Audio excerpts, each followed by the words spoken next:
Hello everyone, my name is Pixlriffs and welcome back to the Minecraft Survival Guide. I hope you're all having a good day. There is a new wood type on the block, and yes, I've got hold of a lot of it already. I couldn't help myself. I need to gather resources in this world quite a lot, and pale oak has now been added to the game along with a brand new biome called the Pale Garden. This arrived in Minecraft 1.21.4, the Garden Awakens update. I've already scouted out the location of the new Pale Garden biome here in my world, so I'm going to grab some more fireworks, we're going to fly over there together, and we're going to see what's up with this new addition to Minecraft.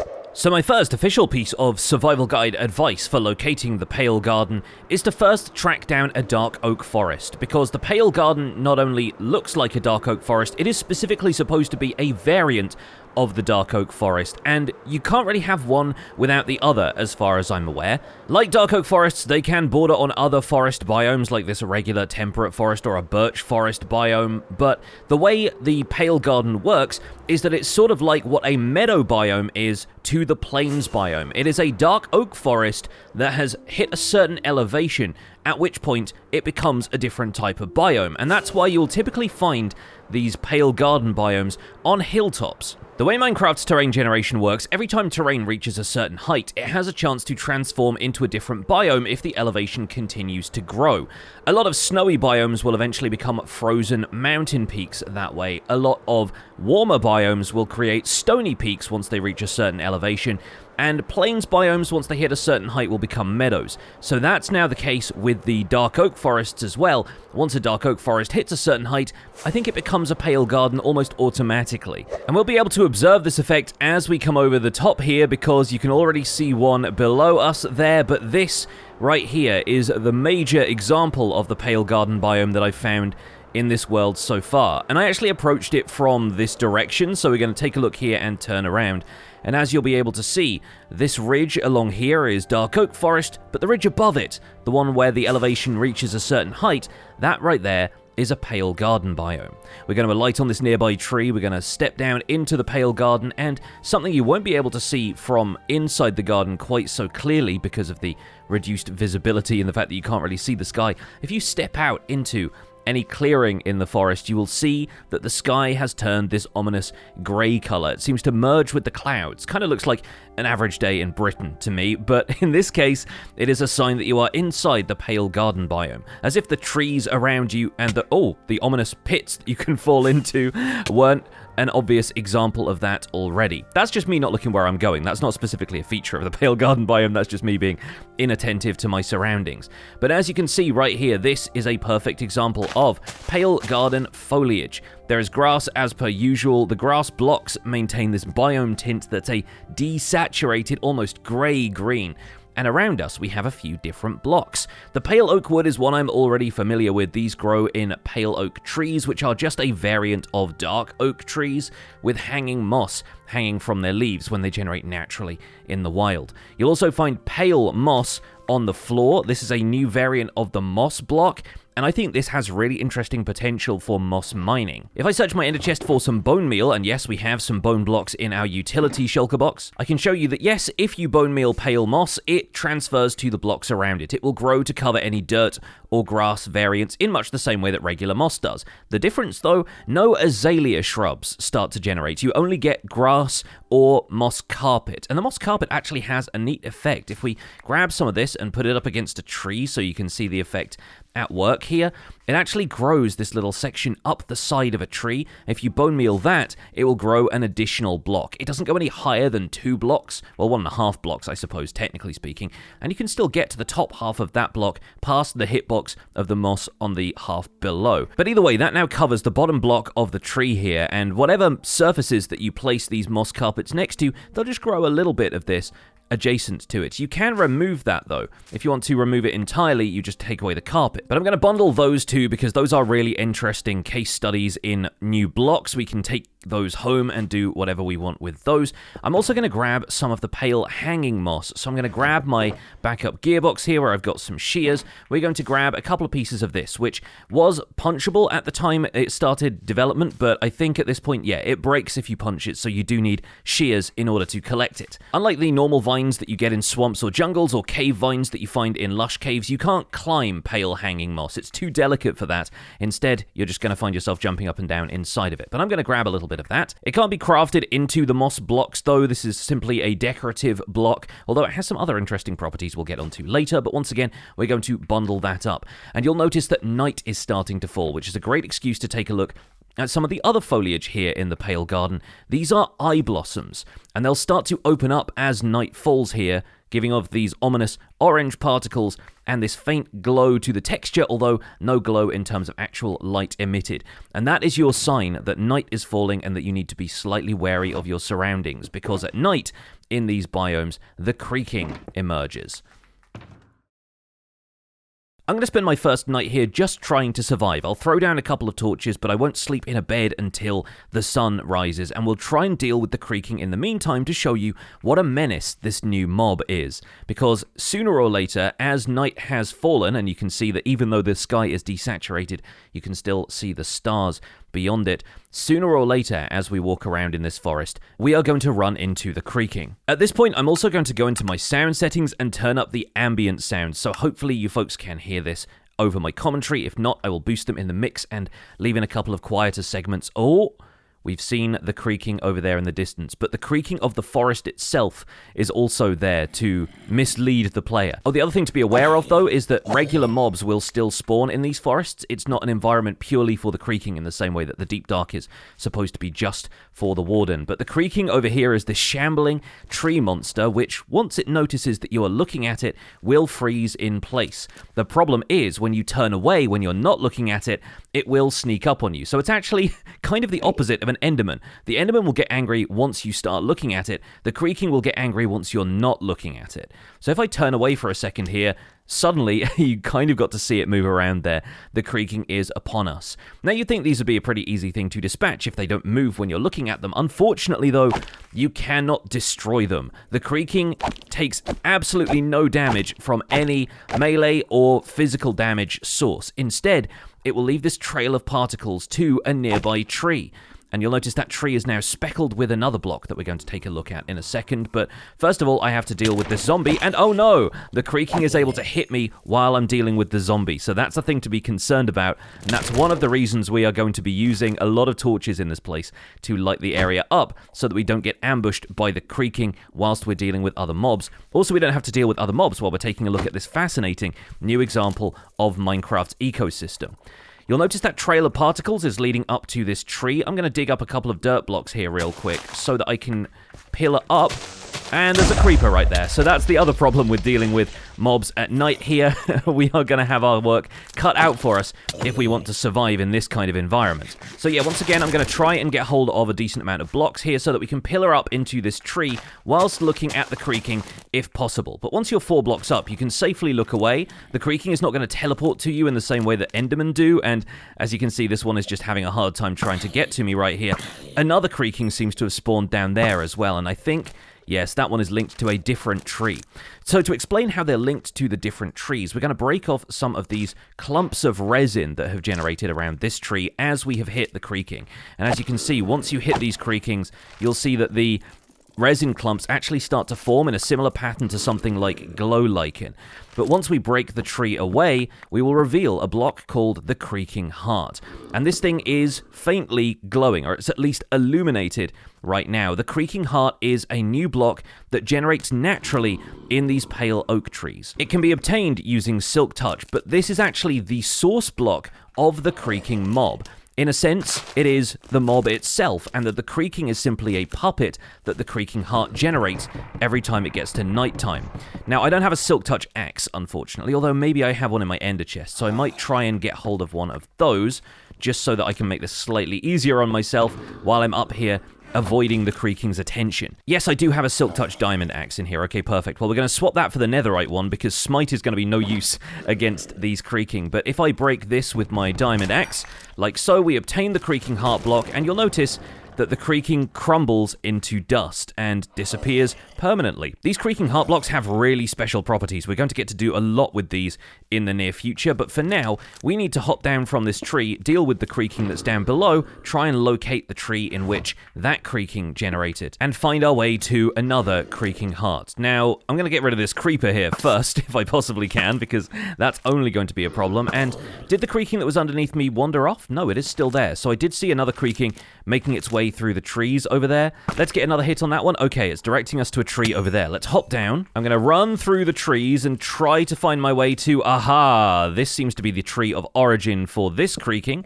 Let's knock down a couple of blocks here, but the problem is they will try and sneak up on you while you're attending to the tree that has the creaking heart in it. So you need to be a little bit careful about your positioning here, and once again, we need to make sure that we are not going to be the target of any other mobs. So I'm going to try and keep the creaking in my field of view as I take out the creaking heart, like so, and it twitches a couple of times, the eyes blink, which is fantastic looking, and the creaking eventually despawns. So considering you can take out these occasional creaking heart blocks, the creaking might not seem much of a threat, but you got to remember, I'm wearing pretty much full netherite armor minus the elytra. I've got full protection on each of these pieces, and the creaking is still dealing a fair amount of damage to me. I think where it has the most potential to deal damage to the player as you're exploring is when you're distracted by other mobs, though, because the creepers, the zombies, the skeletons, they won't care that the creaking is out. They'll distract you and try and get you to turn away from the creaking, and then the creaking will hit you from behind. So it's effectively formed a tag team of sorts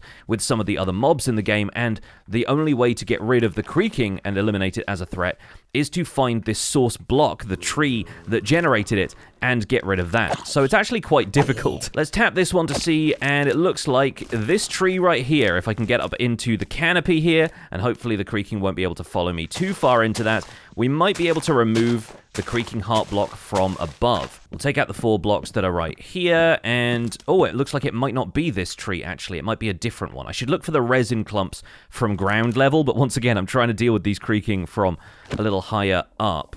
Okay, maybe it's the tree behind this? Or perhaps I simply wasn't able to detect which tree. No, okay, I was trying to get the tree slightly too close to me. I think it's probably going to be this one. I'm trying my best to keep the creaking in my field of view. I'm actually wondering if the field of view slider is going to make any difference here, but I have a feeling it isn't. Yeah, even if I expand my field of view like that, the creaking is up on me pretty much instantly. Let's see if we can get down to the creaking heart.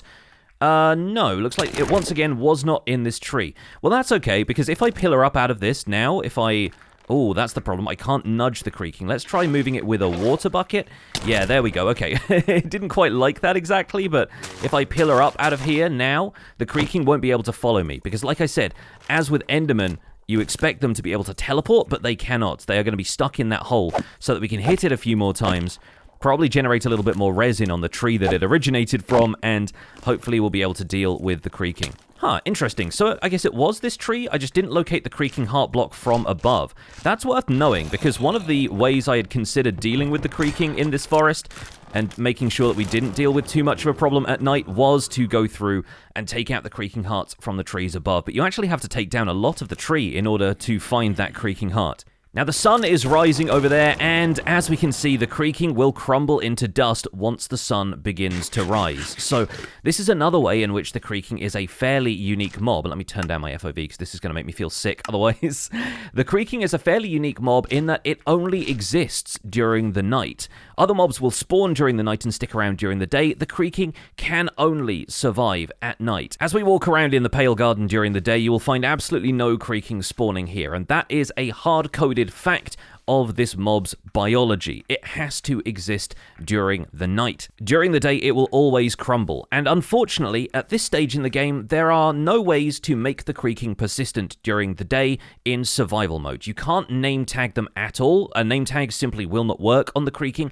You can't put them in boats or minecarts either. I believe if you try and move them to the nether or other dimensions, they simply do not exist there. They have to be tied to the creaking heart block. So during the day is actually actually a pretty reasonable time to go around and find some of the Creaking Hearts, as long as you're interested in deforesting the area a little bit. If you find a tree that looks suspiciously thick in places and could be concealing a Creaking Heart block, you can go ahead and break some of the lower branches of it and see if a Creaking Heart exists further up. If you didn't find one, you can either continue to take down the tree or just leave it as is. And personally, I think people are going to love building with the pale oak logs because they are a white wood type. They are effectively the whitest wood that we have right now, alongside, you know, cherry and birch. These things are going to be much more pale. I think they still have a natural warmth to them. They still look a little bit pink in the texture, so they pair with cherry wood really well. But the stripped logs are also going to be pretty desirable as a block, because look at that. I think that's a really nice neutral white texture that could go really well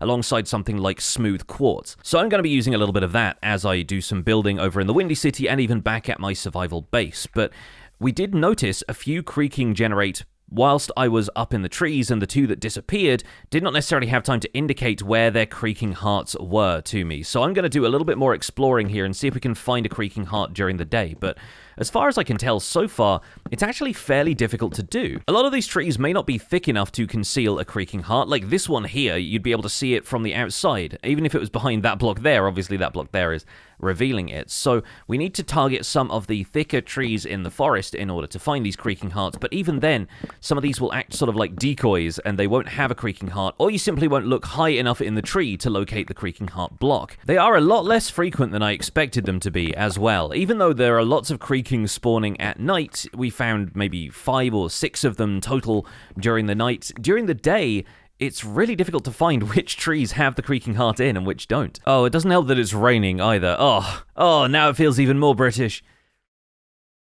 There we go, finally. Okay, I have taken out the central upper sections of so many trees. I have like 5 stacks and change of this wood type, and I've just found my first Creaking Heart that wasn't located during the night. I've spent the entire day doing this, and I'm pretty sure the sun is now setting again, but that will give us a chance to observe this. If the Creaking Heart is not connected to 2 pale oak logs at either end of it, when night falls, it will not generate a creaking. That is the mechanic by which the creaking is allowed to generate. The Creaking Heart must be installed in a tree. Even if the tree is just a log above and a log below. There you go. You'll see that it generated a creaking, or at least you heard a creaking generate very briefly there before I broke the block again. But that is the only Creaking Heart I've been able to find during the day by taking down a lot of these trees, and I've been coring some of them in order to try and find the Creaking Heart blocks. It simply doesn't happen. So instead what we're going to do is my secondary strategy, actually probably the first strategy for finding the Creaking Heart blocks, is we're going to light up the area so that as few mobs spawn as possible, and we're left with just the creaking, which are unaffected by any light level. They're going to spawn where they spawn. Once one of these fellas spawns, we're going to hit it a couple of times to generate a bunch of resin on the tree where the creaking has started from. And the other thing to know about the creaking is that they can't follow you beyond a certain distance. It is quite a range, so if we're something like 32 blocks away from it, I don't think it can follow us much further. I think the creaking actually despawns once it reaches a certain radius away, and as you can see, this one is now at the extent of that radius, so even if I'm turned away from it, it won't be able to attack me. It is still going to generate a particle trail back to its tree of origin, but obviously at this point that's going to be quite difficult to follow, even through all of the trees that I've already carved out. But with this thing being unable to attack us, we're going to step away, we're going to run off into the trees, we're going to continue lighting up the area and tapping any creaking that generate in the meantime. Oh, there's one. Are you the same one? You might be, but I'll make sure to tap you a couple of times just in case. And then we'll run off into the trees and continue lighting stuff up. Alright, there's another one that definitely goes to a different tree. I'll deal with the zombies in the meantime. This is the main reason that I want to light the area up, is so that I don't have to deal with other mobs when we're searching for a new tree that a creaking has spawned from. Alright, that's a fresh one. Let's give you a couple of taps. There we go. Lovely. Light you up and try to avoid being blown up in the process. It is a little bit tricky to place torches in this environment when there's enough moss carpet on the ground, but we can bob and weave through the trees, find those grass blocks, and light the place up as we go. The rule of thumb here is anytime you see a creaking, anytime you hear a creaking, you find it, you hit it a couple of times, and then you leave it be. As long as it will leave you be, of course, which is easier said than done. We could, of course, spend some time lighting the forest up during the day as well, just so you don't have to deal with the rest of the mobs in the process, but at night obviously makes it easier to see where there is light and where there is not. We're also going to harvest a couple of these Eyeblossoms at night because they're actually 2 different flowers, at least as far as the game is concerned, as far as the items that you collect. are concerned. If you take a look now, we've got these open Eyeblossoms. If you place them during the day, they will close up again and be closed Eyeblossoms. The difference between those is that the open Eyeblossoms will give you orange dye because you have access to the orange center, versus the closed Eyeblossoms, the petals will give you gray dye. And that's the first flower that gives us standard gray dye instead of light gray. So that's actually a brand new resource for the game. Here is the other Creaking next to this spider. That one has spawned next to here and is pretty obviously linked to one of these trees. So we'll give this one a couple more taps to generate the resin, and then we'll be on our way. Should you need an emergency escape from a Creaking at any point, the important thing to remember is that they are 3 blocks tall, but they will be unable to reach you if you pillar up by 3 blocks. So as we turn around here, there is a thunderstorm going on right now, so I will probably end up sleeping soon, but yeah, you can see this Creaking won't be able to get me once I'm this high up, and if you find a tree that you really need to take the Creaking out of, then pillaring up to a 3-block height and trying to deal with the tree will probably be an easier way of taking care of the Creaking. But for now, I'm going to escape through the trees. I'm going to light up a few more of these branches. I'm going to get to a range where this Creaking doesn't want to follow me anymore, and we'll try and get a bit more of this area lit up before lightning strikes and burns the whole place down. Oh, never mind. Actually, it looks like the thunderstorm has cleared the weather up for us, which is great. So we'll continue hitting the Creaking and placing torches, and in the morning, we'll come back and see what effect this has had on the surrounding landscape. As we covered earlier, one other way to deal with the Creaking, if you've got one in front of you and you don't want to have it chase you, is to dig down into a hole. Because these things, despite the fact that they have quite a large hitbox and can't be moved around by the player nudging them, are perfectly susceptible to being left in a hole. You can also use water to shift them around ever so slightly, so if you want them in a 1x1 hole like that, that's all you gotta do. And once that's done, there you go, the Creaking will actually despawn. But I think that's because the sun is rising over here. Okay, so we can get on to the next phase of this. Good morning! The sun has risen. We've managed to light up most of this forest during the night. In fact, it got very, very quiet after a while, so I'm pretty happy that there are fewer mobs here now to deal with during the night, and during the day, we can go around collecting the closed Eyeblossoms, which, like I said, give you grey dye now. Gonna bundle a couple of those for later, and it's kind of strange seeing closed and open Eyeblossoms in the same place, because if we take an open Eyeblossom and place it down, sooner or later it is just going to close up and turn back into the Eyeblossoms that you encounter during the day. There we go. It took a second for it to happen, but it happens, and they leave this little, like, ambient noise when they do that, which is kind of nice, but there you go. You pick that up, it's a closed Eyeblossom now, and will give us a different color of dye. So the reason for all the madcap running around in the Pale Garden was so that we could tag the Creaking, because the Creaking will, of course, leave resin attached to the sides of trees where their Creaking Heart is, and that's a telltale sign that the Creaking Heart is hidden inside the boughs of this tree. Let's pillar on up, let's grab the Creaking Heart, there we go. We can deactivate it by removing that log. We're going to silk touch it, obtain the heart for ourselves, and make our exit. And we can probably grab whatever resin clumps have generated on the outsides of the trees. If you want more of those, just clear off any pale hanging moss from around the outside. Make sure it's free of obstructions, and any blocks that are next to the Creaking Heart block will have resin generating on them, which you can see from this tree was definitely a fair amount of resin. So let's pillar up into this one. I'm going to break the blocks, which should still drop the resin clumps. You don't need to worry about losing those if you're just digging up to get at the Creaking Heart. And once we remove that, no more Creaking from this tree either. We'll take down the rest of the resin clumps though, because I will definitely be doing plenty with these. We're probably going to have a whole episode about farming resin pretty soon, because there are some pretty neat farm designs. But as you can see, if you spend an evening playing tag with the Creaking, the results speak for themselves. You've got a lot of trees with resin on that are clearly signposting where the Creaking Heart blocks are, and you can spend some time during the day taking those out to ensure that no Creaking will bother you if you want to stick around in this biome during the night. Or if, like me, you simply want to gather a lot of these Creaking Heart blocks, because I think the texture is really cool.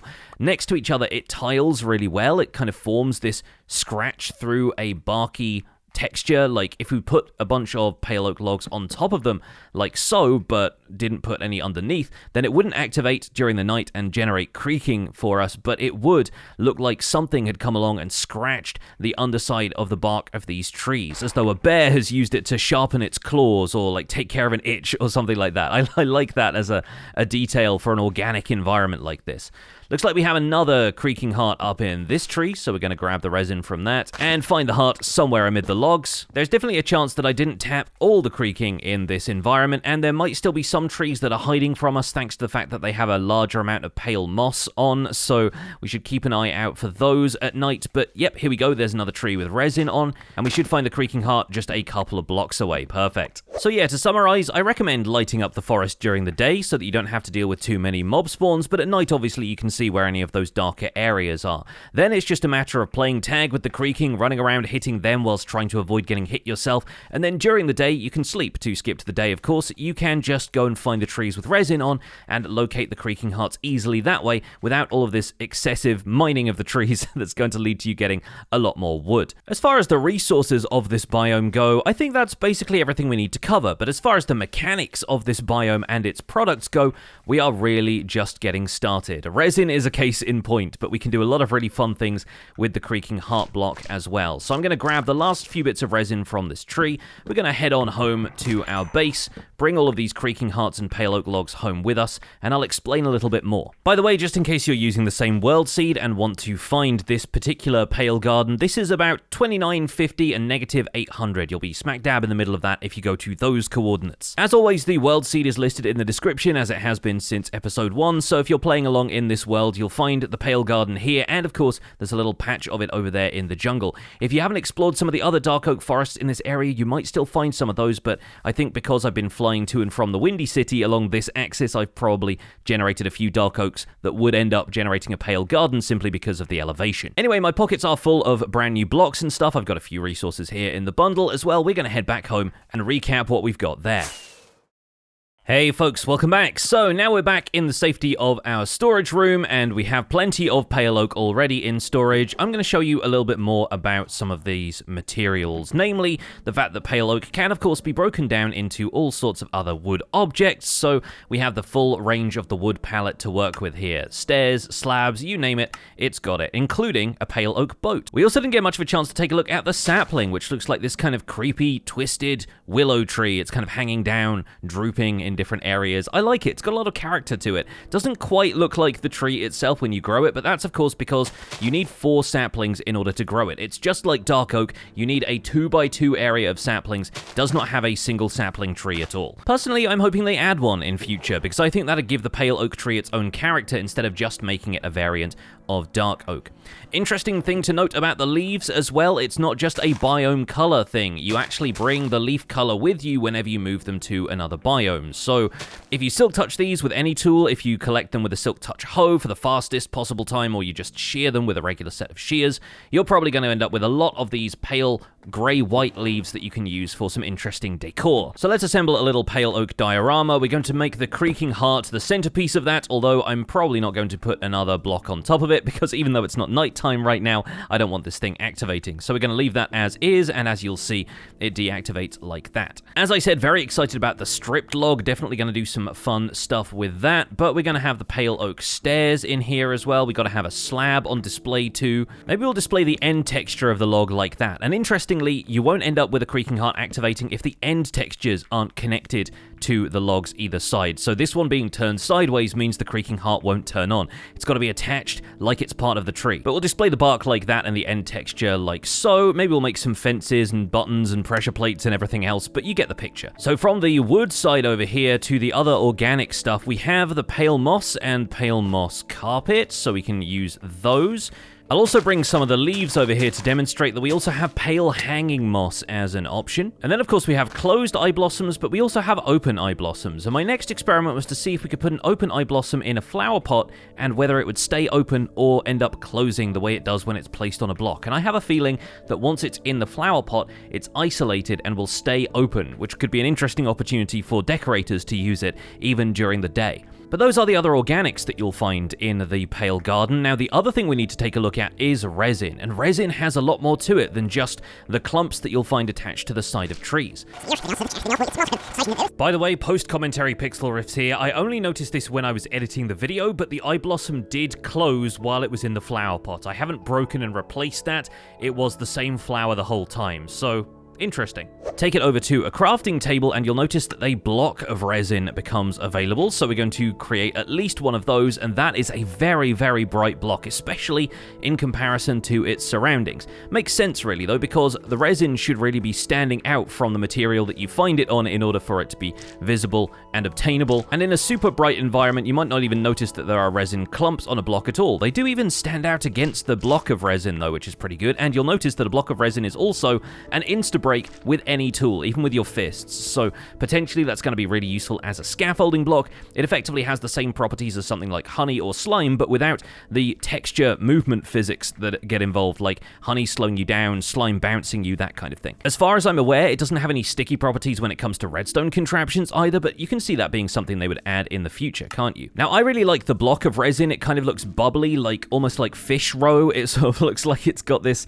sushi topper kind of vibe to it, but outside of that, we're also going to grab the furnace out of my utility belt and we're going to smelt some of the resin clumps because yes, this is a smeltable material as well. It will effectively form something akin to an ingot or a brick. Whenever you smelt it in a furnace, it becomes a resin brick, and individually, this does not have a great deal of purpose, although I believe it can now be used as a new armor trim color, so we can add to the red and gold palette that we can make here with this medium orange that could be really good decoration for fire-resistant armor. But once you obtain 4 of these resin bricks, you can craft them into a block of resin bricks, which is, once again, a really bright texture. It's a very, very bright brick block. I'm not certain it's the kind of thing I'd want to build with around here in the overworld, but I can see myself taking that to the nether, pairing it with some nether fortress bricks, and creating an accent block that would really stand out. So kind of interesting that something that feels more akin to a nether block can be found in the overworld. But yeah, imagine some of this stuff next to lava and shroom lights and magma blocks, and you're getting the picture that I'm getting. Oh, the Eyeblossom we planted just opened, which means it must be nighttime. Yes, there we go. That's a good indication that we should head to our bed at that stage, and maybe you can decorate your base with Eyeblossoms to have a nice, easy way of seeing when the night falls without having to rely on the sky and spam clicking on a bed. One thing to bear in mind, though, if you prefer to keep bees, is that the open Eyeblossoms are, at the time of this video at least, poisonous to bees. I'm not really sure why they've given them this mechanic, though, because there's no benefit to poisoning bees, and I don't see biologically why that would make any sense in the wild, but maybe there's a reason behind it, and maybe sooner or later the devs will answer that question, because I'm really baffled by it. Anyway, as you might expect, the resin bricks can be cut in a stone cutter, and they've got all sorts of variations, of course, stairs, slabs, and walls, but also a chiseled resin brick, which, as you might expect, has the face of the Creaking on it, similar to how nether brick, when chiseled, can have the with a skeleton face. I believe chiseled blackstone has a piglin snout on it. This joins the list of chiseled blocks with mob heads on, and could be a really interesting decoration. Sort of looks like a banner pattern almost, with this sort of scroll-like texture with the Creaking's face printed on it. I'll add a couple more resin clumps around the outside of these, and remember that resin clumps can be placed multiple times in a single block space as long as there are adjacent faces for them to connect to. They're kind of like glow lichen or skulk vein that way. But I think as far as additions for a single, relatively minor update, this is pretty phenomenal, and believe me, we've only just scratched the surface of what we're going to do with all of this stuff. So I'm going to take down this little diorama, but I love the block set that we've been given with the Pale Garden update. I think this is a really fantastic set of blocks, and you know what? This whole area has been stone and grass blocks for a little while. I've wondered what we could potentially do with this central square of my storage system. I think we're going to use stripped pale oak logs for that. Provide a nice, clean-looking surface that we can use, maybe for some redstone experimentation, just kind of wire up a couple of gadgets here to make sure that they work, or maybe it'll just provide a nice, straightforward-looking flat floor that we can do whatever we want with later. It'll go quite well with the white beacon anyway, so let's go ahead and do that.